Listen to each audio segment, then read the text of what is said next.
Hello and welcome to our trip around the English and Welsh coastline. We've just got the Welsh side of the Bristol Channel and a bit of the English side to do.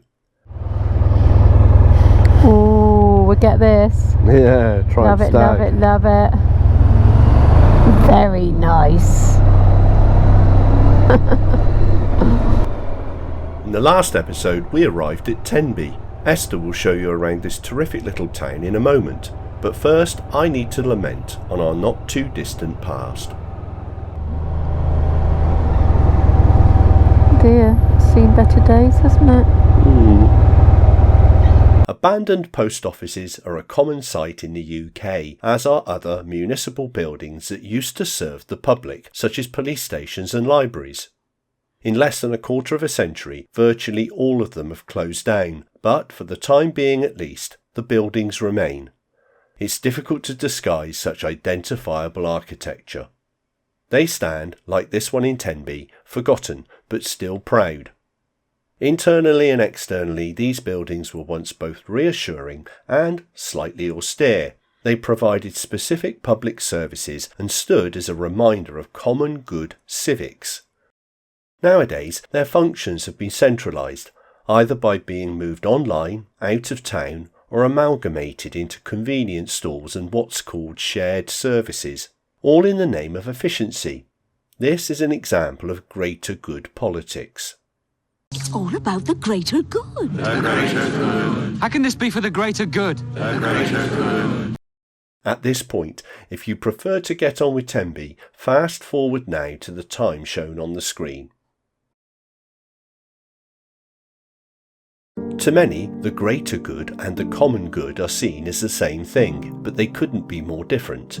The common good has been defined as peace, security, and a well-ordered community. The greater good has been defined as the greatest happiness of the greatest number that is the measure of right and wrong. Can you see the difference? More importantly, can you see the problems with the greater good? In simple terms, it allows for the ends justifying the means. Even if those ends are based on good intentions, which often they're not, good intentions are not enough.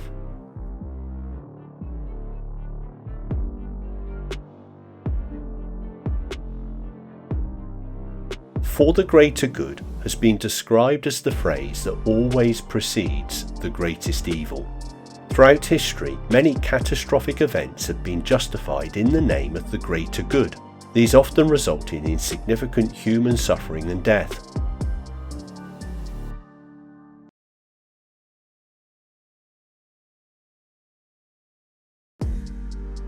During the Stalin era of the Soviet Union, the purges and famines resulted in the deaths of millions of people.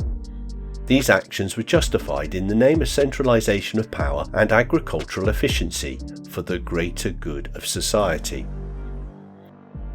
In the late 19th and early 20th centuries, some societies, most notably Nazi Germany, practiced forced sterilizations, euthanasia, and genocide in the name of improving the human race. Millions of people were murdered. These actions were justified as being for the greater good of society. Since March 2020, governments have justified the implementation of emergency powers and imposed restrictions on citizens' rights and freedoms in the name of the greater good. These restrictions were implemented with arbitrary and sometimes violent enforcement and included restricting freedom of assembly, privacy, the freedom to worship, the freedom of movement through lockdowns, the closing of businesses, banning of speech it disagreed with, mandating vaccines, limiting travel, closing schools, enforcing social isolation, and rationing of healthcare. The long-term social and economic impacts of these actions are still being assessed, but they had to be done for the greater good. Or did they? To do good is commendable, but what is good? Is it good when it necessitates coercion and aggression against the few? The greater good isn't a reflection of what's best for everyone, but usually of what's best for the people in power. Greater good politics use fear to exploit us to conform and to enthusiastically judge those who do not. So let's just make this very clear. My nan, my 97-year-old nan here, who we have taken from the care home because we haven't seen her for 9 months, is now being taken back by force to her care home. My mother has been arrested. My mother is in the back of the car here. She is a nurse. She is a fully qualified nurse who is wishing to care for her own mother. And here we have an incredible use of police time to take my 97-year-old grandmother back into a care home where she is deteriorating, where we haven't been able to see her for 9 months. Nan, I love you and we are going to fight for you.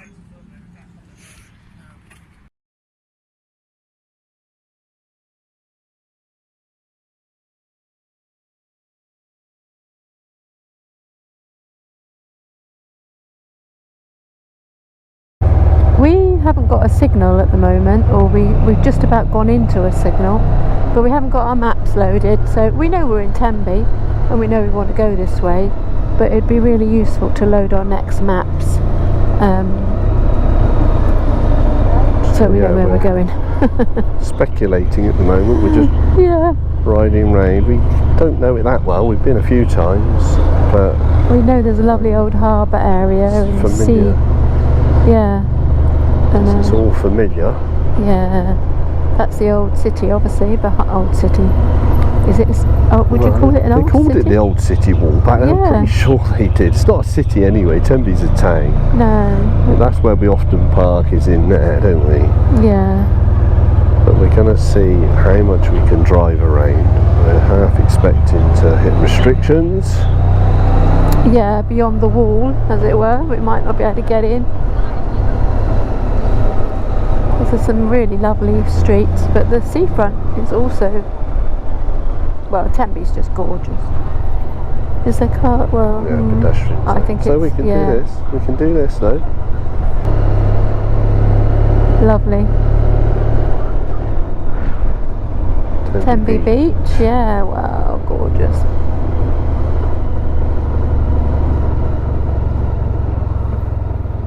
For us, one of the attractions of Wales is how it somehow manages to feel different to England. We often compare it to France and even Spain, especially when the weather is favourable. I'm not able to put my finger on it, but Tenby has a continental vibe. The 3 miles of lovely sandy beaches are separated by the old walled town and port that stand noticeably above them. Like Carnarvon, you can casually and easily wander these historic streets, taking in the atmosphere. My advice is to put your phone away and your map away and explore and discover this delightful old town for yourself. As well as the charming high street and the little lanes that squeeze themselves between the beautiful buildings, there's the remains of an old castle and an island with a fort that can be accessed on foot at low tide. I recommend you don't make the mistake we did though, avoid the holiday period and you will be rewarded with experiencing the real Tenby. Check out the events calendar, there's lots going on, such as the Blues Festival every November. Tenby probably dates back to the 9th century. The importance of its location was underlined with the construction of the castle and town walls. The security this brought encouraged merchants and traders, and the town prospered for over 500 years. However, in the space of just a few years the town went into rapid decline, from which it has never fully recovered. It was hit hard by the English Civil War, and in 1650 half the population died of the plague. People often call the period that followed the Wilderness Years. In the late 18th century, John Wesley noted during his visit how 2/3 of the old town is in ruins or has entirely vanished, pigs roam among the abandoned houses, and Tenby presents a dismal spectacle. At the beginning of the 19th century, Tenby's decline started to reverse. The upper classes were prevented from travelling to Europe because Napoleon Bonaparte was busy taking over. The war provided the perfect opportunity for Tenby to reinvent itself. In 1802, local resident, merchant, banker and politician Sir William Paxton invested heavily in turning Tenby into a spa retreat for the elite. The venture wasn't entirely successful, but was saved just a few years later with the advent of the emerging middle class. No doubt wealthy Victorians appreciated the opportunity to associate themselves with a prestigious resort, although by now Napoleon had been defeated by the Duke of Wellington at the Battle of Waterloo, and elite upper classes had abandoned Tenby and returned to the more fashionable European resorts. It's fair to say since then, Tenby's appeal has moved down the classes, which means people like us can appreciate the splendour and charm of this place. You can keep Nice, I'll take Tenby any day. Once you've exhausted the sights of Tenby, and if you're not too exhausted yourself, then we recommend you take one of the regular boat trips to Coldy Island. There's been a monastery here since the 6th century, and it's still operating today.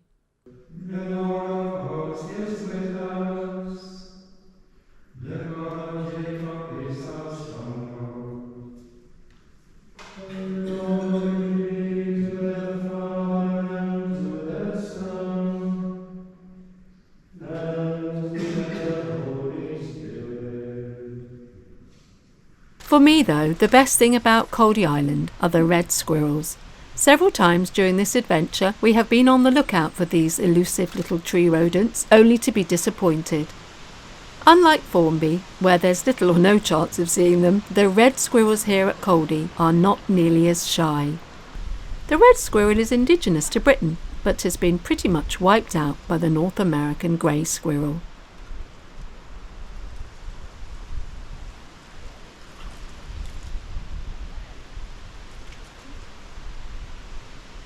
I know Jared's given you enough doom and gloom for this episode, but I have to lament also. You may be aware of the recent allegations regarding historic child abuse. They are currently being investigated and reviewed, so I'm not going to say any more about them. But my heart is saddened every time I hear of the dreadful things mankind does, but especially when innocent children are involved. On a lighter note, in 2021, Tenby was part of Wally the Walrus's Grand Tour. Wally is an Arctic walrus who made the unusual long trip south, visiting Ireland, Wales, France, Spain, and finally the Scilly Isles before returning home. He was last spotted in September 2021 in Iceland. He was a nuisance and responsible for sinking several small boats as he looked for the best spots to bask. Despite that, he endeared himself and became quite an attraction. His favourite spot at Tenby was the lifeboat slipway.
Gaggle of interesting bikes on the right, motorcycles, a couple of old classics, Honda 4,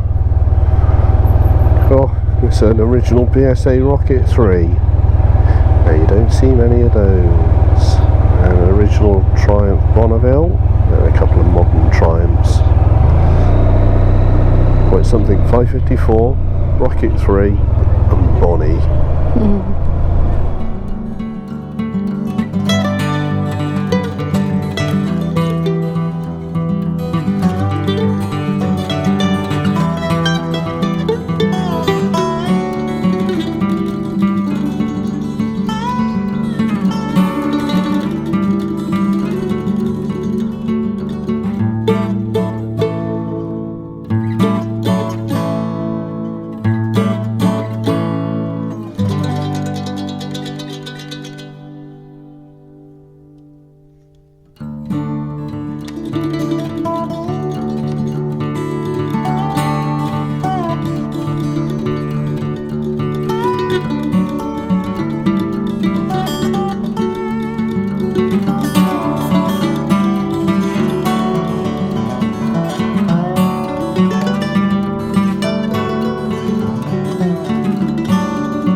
There we go.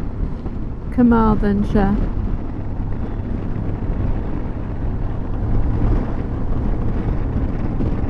Welcome to Carmarthenshire. Is that right?